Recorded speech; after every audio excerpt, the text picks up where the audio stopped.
चलिए तो स्टूडेंट्स एक बार फिर से स्वागत है आपका अपने चैनल स्टार एक्सप्लेनेशन में। और अभिनंदन एजुकेशन एकेडमी की ओर से मैं सभी स्टूडेंट्स का स्वागत करता हूं। देखिए स्टूडेंट्स, अभी जो हमने कक्षा 12th का लेसन 13 फॉरेस्ट एंड रिवर्स का फर्स्ट पार्ट दिया था, बेसिकली मैं उसी पार्ट को आगे बढ़ा रहा हूं।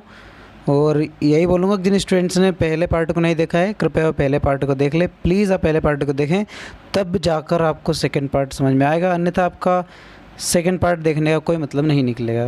ठीक है स्टूडेंट्स, क्योंकि बैकबोन जो सारी है वो पिछले अपने फर्स्ट पार्ट से है, इसलिए आप पहले बोल रहा हूँ कि आप फर्स्ट पार्ट को देखें। ठीक है स्टूडेंट्स, और आप उस प्लेलिस्ट में जाकर पिछली पोएम भी देख सकते हैं। और यदि आपको पिछली पोएम और आपकी ये मेरी मेहनत पसंद आती है तो आप वीडियो को लाइक करें, चैनल सब्सक्राइब करें, तो इस वीडियो को उन स्टूडेंट्स को शेयर करें जिनको इनकी आवश्यकता है। ठीक है स्टूडेंट्स, चलिए तो पार्ट सेकेंड को हम आगे की ओर लेकर चलते हैं। अभी तक का हमने जो देखा था फॉरेस्ट एंड रिवर का, जो अभी तक की डिस्कशन हुई थी, वो दोनों से सेपरेशन अलग अलग अपने को बता रही थी। ठीक है स्टूडेंट्स, यहाँ तक हमने देखा था। आगे देखिए, यहाँ से अपनी जो सेकंड पार्ट है वो आप लोगों के सामने शुरू हो रहा है। थोड़ा सा ध्यान रखिए स्टूडेंट्स, सेकंड पार्ट में भी काफ़ी इंपॉर्टेंट चीज़ें हैं जो एग्ज़ाम में कहीं ना कहीं अपने लिए मायने रखती है। ठीक है स्टूडेंट, तो सेकंड पार्ट का वीडियो यहाँ से शुरू होता है। देखिए, ओ फॉरेस्ट अरे जंगल, हाफ अस्लीप हाफ अवेक। वो फॉरेस्ट अरे जंगल, हाफ अस्लीप आधे सोए हुए, हाफ अवेक आधी जागे हुए। क्राइड द रिवर, नदी बोली कि मैं आधी हमेशा जागती रहती हूँ और आधी हमेशा सोती रहती हूँ। आई विश, मेरी इच्छा है, आई वर यू, कि मैं तुम जैसी होती। किसकी इच्छा है ये? नदी की इच्छा है कि मैं तुम्हारी भांति होती। इंजॉय, आनंद लेती। सेक्लूजन, सेक्लूजन मतलब होता है एकांत। ठीक है, इंजॉइंग ए सेक्लूजन, और जो एकांत है, एकांतता है, उसका मैं आनंद लेती। ऑफ लिविंग इमरेल्ड, इमरेल्ड मतलब होता है पन्नों का या शांत स्वभाव में जो पेच लहराते हैं, इस प्रकार का मैं आनंद लेती। एंड और eliminated by moon light nights, and और एलिमिनेटेड ससज्जित होती, बाय मून लाइट चंद्रमा के प्रकाश द्वारा। नदी ने जंगल से कहा कि काश मैं तुम्हारी भांति होती, जो इस जंगल में एकांत का अनुभव ले पाती और अपने आप को इस चंद्रमा के प्रकाश से सुसज्जित कर पाती। Beings a mirror reflecting the beauties of springs, being होती ए मिरर रिफ्लेक्टिंग, एक जो मिरर होता है दर्पण। मिरर मतलब क्या होता है? दर्पण। ठीक है स्टूडेंट्स, थोड़ा सा देखिए। सेक्लूजन मतलब होता है एकांत। इमरेल्ड मतलब होता है पन्ने के जैसा। और ये दे रखा है इल्यूमिनेटेड, इल्यूमिनेटेड मतलब होता है सुसज्जित होना। ठीक है स्टूडेंट्स, और नीचे भी एक वर्ड दे रखा है आपके सामने, डेस्टिनी। डेस्टिनी मतलब होता है नियति। ठीक है, तो देखिए, एंड और इल्यूमिनेटेड बाय मूनलाइट हो गया है। तो आगे देखिए, beings a mirror reflecting the beauties of the spring, being होकर a mirror reflecting the beauties of the spring, जो एक ऐसा मिरर जो अपने आप के आसपास का जो वातावरण है, जो कब होता है? स्प्रिंग, वसंत ऋतु में। स्प्रिंग मतलब क्या होता है?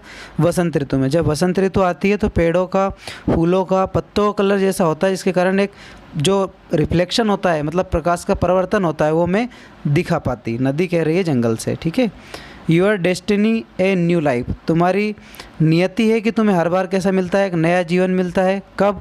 एवरी ईयर, प्रत्येक वर्ष। नदी जंगल से कह रही है तुम्हारी एक नियति है कि तुम्हें हर वर्ष एक नया जीवन मिलता है। कैसे मिलता है? क्योंकि जब वसंत आती है तो पेड़ खिल जाते हैं, और वापस जब वसंत ऋतु जाती है तो पेड़ पौधे के पत्ते खिल जाते हैं। ठीक है ना, ग्रीष्म ऋतु में।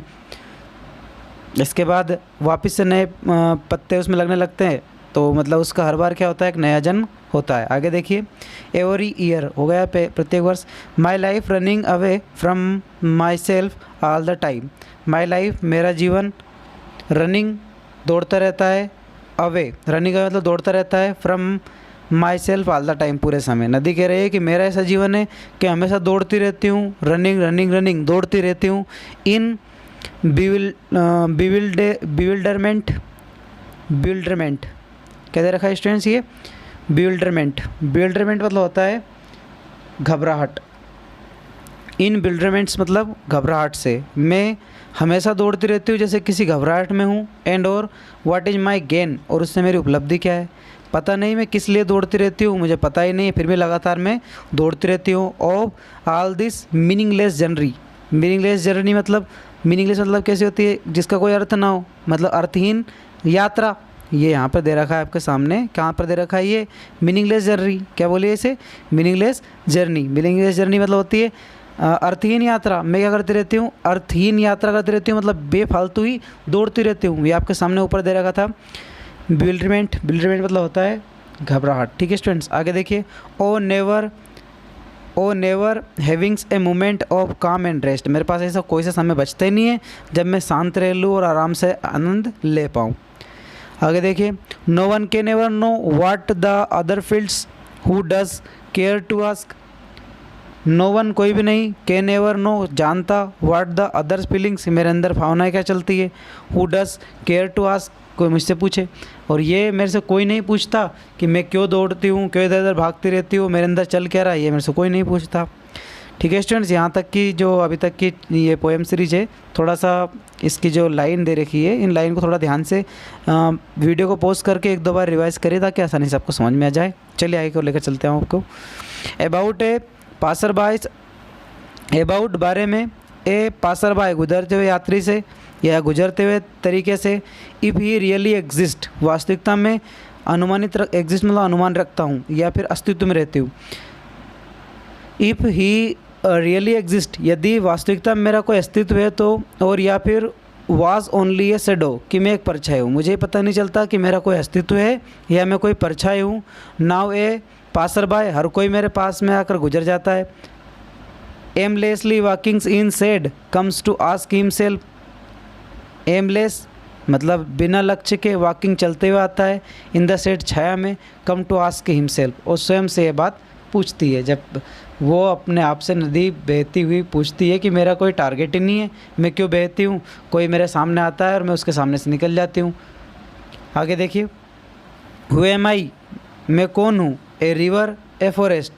अब कवि अपने आप से क्वेश्चन पूछ रहा है, आप लोगों से क्वेश्चन पूछ रहा है कि इन दोनों में से मैं कौन हूँ, या तो जंगल हूँ या फॉरेस्ट हूँ, और या फिर बोथ दोनों ही हूँ, river and forest, river and forest, नदी और जंगल, नदी और जंगल। और इसको लिखने वाले राइटर आपके सामने दे रखे हैं जलालुद्दीन रूमी। देखिए स्टूडेंट्स, इस चैप्टर का मोरल सेंस ये है कि यहाँ पर राइटर ने अपने को बताना चाहा है कि जो फॉरेस्ट और रिवर है दोनों की अपनी अपनी एक विशेषता है। नदी के पास अपना एक अलग प्रभाव है तो फॉरेस्ट के पास अपना एक अलग प्रभाव है।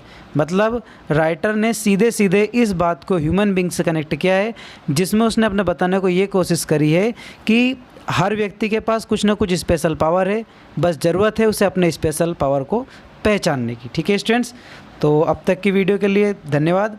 आगे मिलते हैं एक नई पोएम के साथ, तब तक के लिए जय हिंद जय।